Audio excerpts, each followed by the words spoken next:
Bonjour à toutes et à tous les amis, je suis Gilles Mansillon, artiste et spiritualiste. Je viens vous saluer aujourd'hui, vous souhaiter des bonnes fêtes de fin d'année. Tout ça, c'est en train de se préparer. On est vraiment dans ce portail de l'ascension actuellement, hein, pour tous ceux qui sont prêts. Si vous êtes nouveau sur la chaîne, je vous remercie de souscrire. Je vous remercie pour vos partages, pour vos commentaires, vos likes et, euh, et pour vos donations. Si jamais vous avez envie d'une consultation privée, vous pouvez m'envoyer un email. Je fais ça contre donation. Donc vraiment, ce que l'on cherche, on est tous venus ici pour une seule raison, c'est explorer l'aspect unique de la source que nous sommes, hein. Vraiment, c'est comprendre qu'on est tous uniques. Personne ne peut se comparer à personne d'autre parce qu'on a tous des voix qui sont très spécifiques, des portails qui sont spécifiques, des fenêtres qui sont spécifiques. On a vraiment une ascension qui est spécifique, une origine qui est très spécifique et une destinée qui est très spécifique aussi. Et donc, il y a eu des téléchargements pendant la période du solstice de la neuvième dimension. Ça nous a secoué un petit peu, hein. Faut admettre que bon, ça prend un peu du temps avant de pouvoir intégrer tout ça. Mais enfin bon, c'est euh, c'est c'est euh, c'est c'est vraiment, on est vraiment testé, hein. Il va y avoir des tests à travers toute cette nouvelle année sur notre dévouement et notre engagement avec notre lumière intérieure. Faut comprendre que tout le monde n'est pas prêt pour cette première vague, hein, mais bon, tous ceux qui sont prêts, on peut se préparer pour ça. Ce qu'il faut, c'est lâcher prise sur toutes les douleurs, sur toutes les peurs, sur tous les regrets, hein. Parce qu'on va continuer à être testé à travers le feu de la purification à travers cette nouvelle année. Personnellement, j'ai dû tourner une page sur certaines choses. Mon moi supérieur n'est pas toujours, pas forcément en adéquation avec la page que j'ai dû tourner, mais bon, c'est pour ma paix d'esprit. Donc il faut, parce que là-haut, ils n'ont pas vraiment les mêmes perspectives que nous ici-bas. Il faut comprendre que bon, on est quand même important dans nos perceptions sont respectées par notre moi supérieur, et puis bon, de toute manière, ce qui doit être sera, hein. Et donc, parce que la lumière divine qui descend sur nous ne peut pas être contenue à l'intérieur de notre intellect.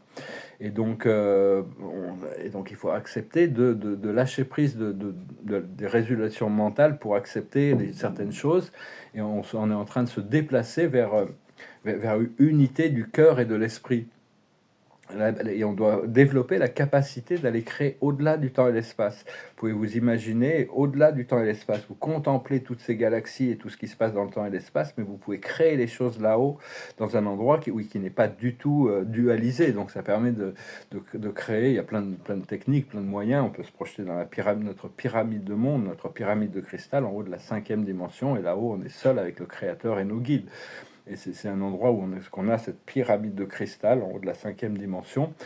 Et c'est un endroit où on va apprendre à travailler aussi. Donc c'est vraiment, on est béni et illuminé par les énergies du cœur, une fois que le cœur arrive à prendre la domination de notre énergie, hein. C'est la vérité radieuse de l'amour, hein.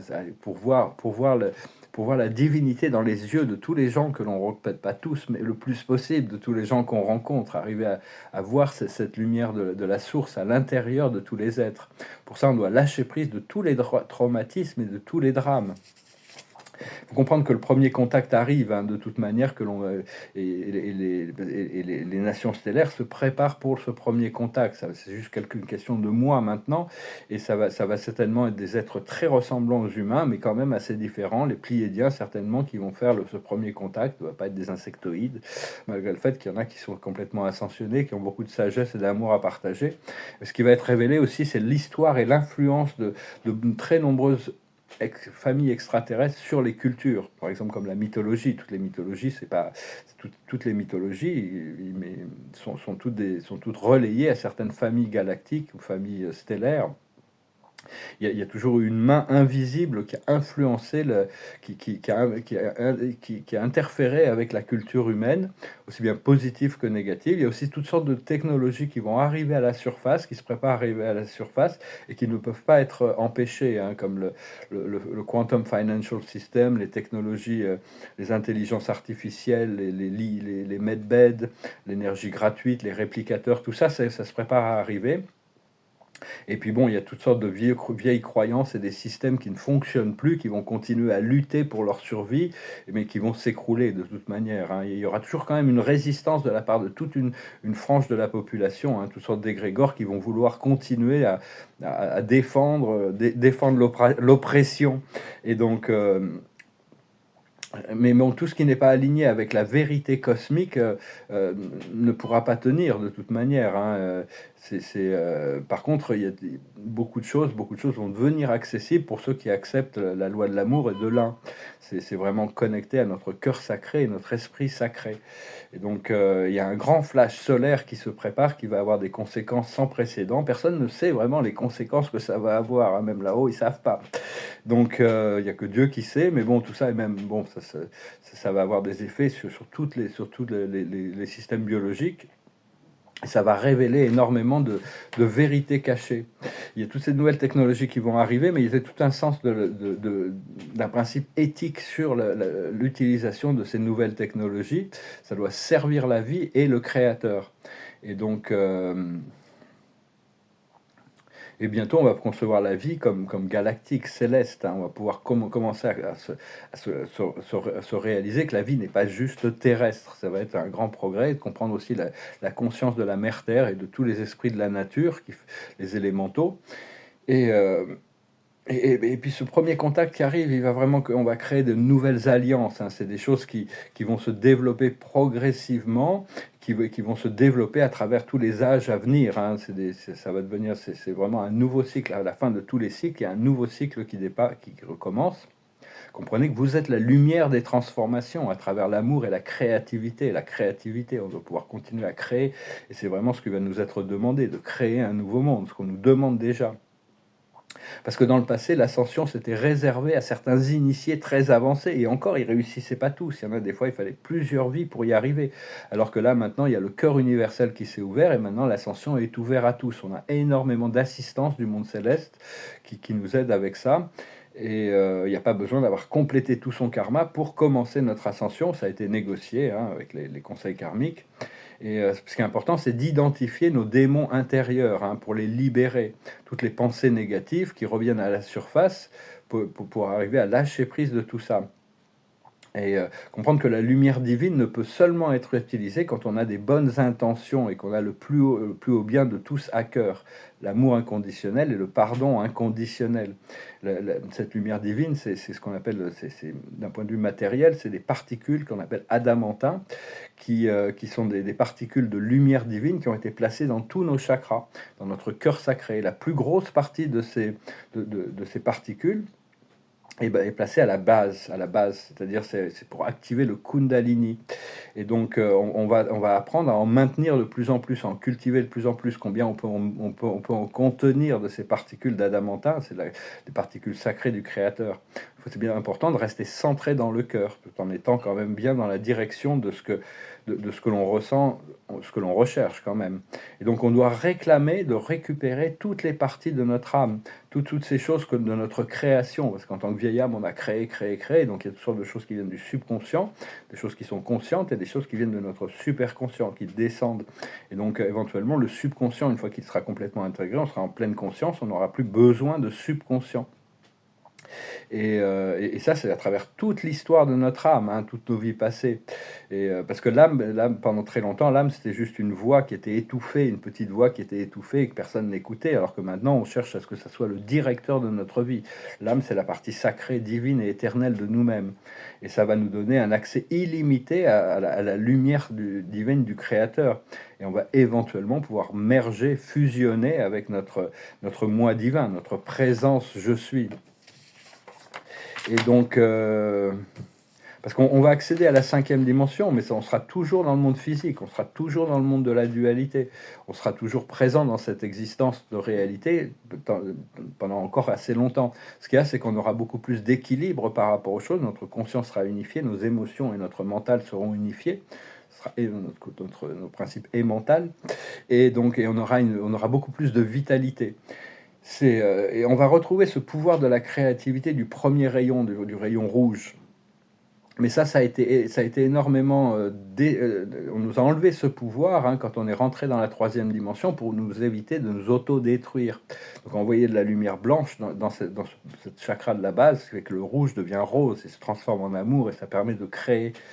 Et donc pour ça, il faut sortir de notre zone de confort pour devenir co-créateur d'une nouvelle réalité et accepter des visions qui peuvent être complètement opposées aux nôtres sans être entraîné dans des conflits.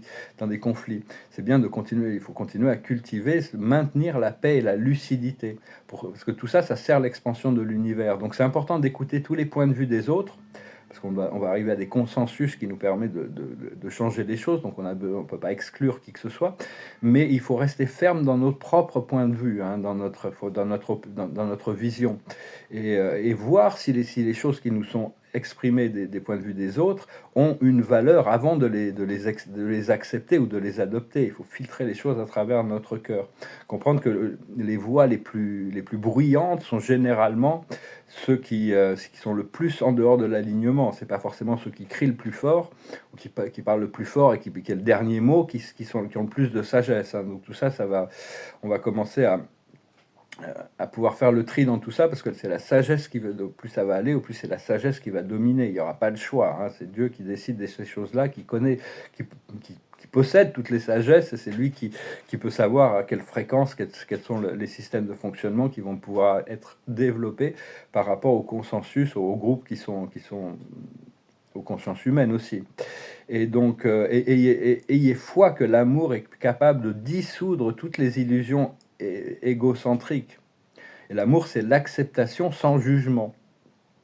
Mais enfin, parce avant de s'incarner, on avait les meilleures intentions du monde de servir, et puis on a tout oublié quand on est arrivé ici. Bon, moi personnellement, j'avais quand même des mémoires un peu actives dès mon arrivée, mais on est tombé dans la dualité, la séparation. On a inventé des dieux qui étaient séparés de nous. Hein. Ils ont inventé toutes sortes de dieux qui sont des dieux qui sont toujours dans le jugement, alors que Dieu, le vrai Dieu, c'est l'amour, et il soutient tous les programmes, et donc c'est celui qu'on trouve à l'intérieur de notre cœur. Et ayez confiance en les pouvoirs du divin féminin, hein, la mère Dieu, le Père, la mère et l'un. C'est deux forces qui sont unifiées dans l'un, et et donc c'est cette force du divin féminin à l'intérieur, la maison, la demeure de l'amour à l'intérieur, c'est le pouvoir du divin féminin, et la maison de la lumière, du pouvoir du Créateur qui crée, qui avance à travers sa volonté divine. Le pouvoir de la mère c'est une lumière argentée, le pouvoir du Père, c'est une lumière dorée. Elles sont très très complémentaires. Donc voilà les amis, je venais vous faire ce petit message un peu de Noël. Je tirais quelques cartes. On va voir pour la carte de la journée. C'est les destinées. Hein. Bon, on doit s'aligner avec notre plus haute voix, nos destinées. Hein. Notre destinée, c'est là. Si on écoute la voix du cœur et qu'on la suit, notre destinée sera remplie. On pourra arriver, on va même atteindre des niveaux qu'on ne pouvait même pas espérer avant notre incarnation. On va en faire plus que ce qu'on avait espéré, grâce aux opportunités qui nous sont données à travers les difficultés qu'on a pu traverser. L'observateur de la journée, depuis ces cartes de la Lune, c'est Your hard work is paying off. C'est-à-dire notre travail, tout le travail qu'on a fait, c'est payant. Hein. C'est des choses, dans le champ quantique, tout est enregistré. Même si les autres ne le voient pas, l'univers le voit. La sagesse, c'est le moment de lâcher prise de la négativité. Il faut comprendre qu'il y a vraiment le feu de la purification. Il y a beaucoup de gens qui vont être testés à travers ces derniers jours de cette année 2024. Donc le challenge, c'est de lâcher prise de toute la négativité. Ce qu'il faut comprendre, c'est amener l'amour dans toutes les situations. C'est la nouvelle lune en Verseau. Ce qu'il faut faire, c'est la pleine lune. S'abandonner au divin. Au plus on peut faire ça, au plus on flottera. C'est-à-dire que tout l'univers fonctionne grâce au pouvoir du divin. En réalité, quand on n'a pas les clés, Dieu les a déjà. Donc on peut avoir confiance que les choses fonctionnent grâce à ce pouvoir de l'amour et de l'unité. Et l'aboutissant, c'est vous êtes très près d'atteindre vos buts et vos objectifs. Donc c'est vraiment ici, c'est la Gibbous Moon. Je ne sais pas ce que ça veut dire. Gibbous, je ne suis pas trop sûr. Mais bon, c'est vraiment, on est tout proche d'atteindre nos objectifs et de pouvoir passer ce prochain palier. Hein. je vais retirer quelques oracles. On va avoir un oracle avec ces cartes, cette période des oracles. Aime-toi. Reconnais ta vraie nature et ouvre-toi au profond amour de toi-même. Valorise ta singularité et veille à combler tes propres besoins. Donc c'est vraiment reconnaître qu'on est des êtres uniques dans tout l'univers et donc on doit s'aimer soi-même et arriver à devenir indépendant par rapport unifié avec notre divinité intérieure. Je vais retirer juste une carte, peut-être avec le Dakini. Un petit peu. Et là, c'est Slay the Ego. Hein. L'ego, il est tout ce qui avait du pouvoir avant n'a plus de pouvoir hein, dans l'ego. Hein. C'est vraiment, on doit lâcher prise de beaucoup de choses qui nous retenaient encore. Et j'en retirerai une autre carte. C'est-à-dire après ça, il faut suivre l'intuition. C'est la mère Isis ici. C'est la grande prêtresse. C'est-à-dire que l'intuition, c'est quelque chose qui vient progressivement. C'est vraiment une voie qui nous guide vers la voie, qui nous connecte avec le cœur et qui nous guide progressivement vers notre divinité. Donc voilà, les amis, je vais finir avec une chanson. C'est une petite chanson un peu romantique. C'est quand une page se ferme, il y en a toujours une nouvelle qui s'ouvre. Hein. Des fois, là, j'étais forcé de faire un sacrifice, mais bon, mon âme n'est pas trop contente. Mais bon, personnellement, ça m'apporte plus de paix d'esprit. Donc, je dois l'accepter. Je dois accepter une certaine perte d'une connexion d'âme pour pouvoir me libérer un petit peu de fardeau que je traîne depuis un an, là. Et donc là, c'est une chanson romantique, ça s'appelle, je sais plus comment ça s'appelle, mais enfin bon, it goes like this. You're just too good to be true. Can't take my eyes off of you. You'd be like heaven to touch. I wanna hold you so much. As long as love has arrived, and I thank God I'm alive. You're just too good to be true. I can't take my eyes off of you. Pardon the way that I stare. There's nothing else to compare. The sight of you leaves me weak. There are no words left to speak. But if you feel like I feel, please let me know that it's real. You're just too good to be true. I can't take my eyes off of you. I love you, baby, and if it's quite alright, I need you, baby, to warm my lonely night. I love you, baby. Trust in me when I say, oh, pretty baby, don't bring me down, I pray. Oh, pretty baby, now that I found you, stay and let me love you, baby.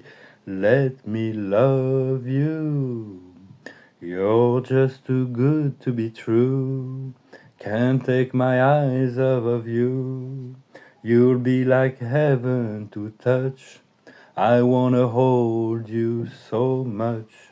As long as love has arrived, and I thank God I'm alive. You're just too good to be true. I can't take my eyes off of you. I love you, baby, and if it's quite alright, I need you, baby, to warm my lonely night. I love you, baby.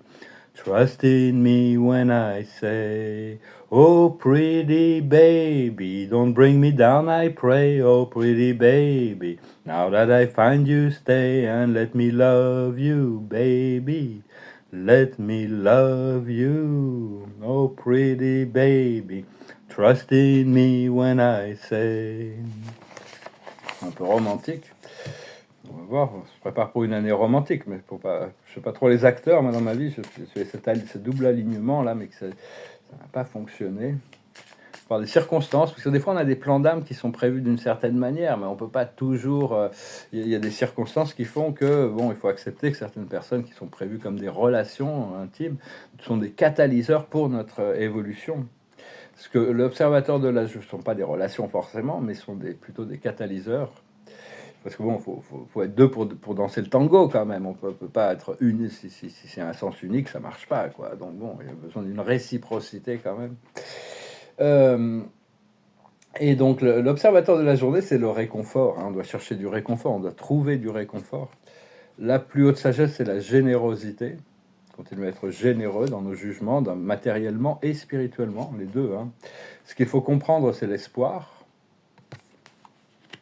Savoir qu'il y a la lumière au bout du tunnel, même si vous vous sentez testé à travers ce passage du nouvel an, il y a quand même l'espoir. Ce qui arrive, c'est la rencontre. Ce qu'il faut faire, c'est la rencontre. Il y a des rencontres qui arrivent. Et l'aboutissant, ça va être l'authenticité. On va pouvoir vivre dans cette authenticité. On va être vraiment toujours dans la matière, toujours dans le monde physique, toujours dans le chaos de l'éveil de l'humanité. Mais on sera un point de conscience unifié qui continue à grandir et s'expandre jour en jour. Voilà les amis, je vous remercie pour tout, je vous salue, j'espère que ce message aura été intéressant pour vous, je vous souhaite une excellente journée et je vous dis à bientôt. Salat.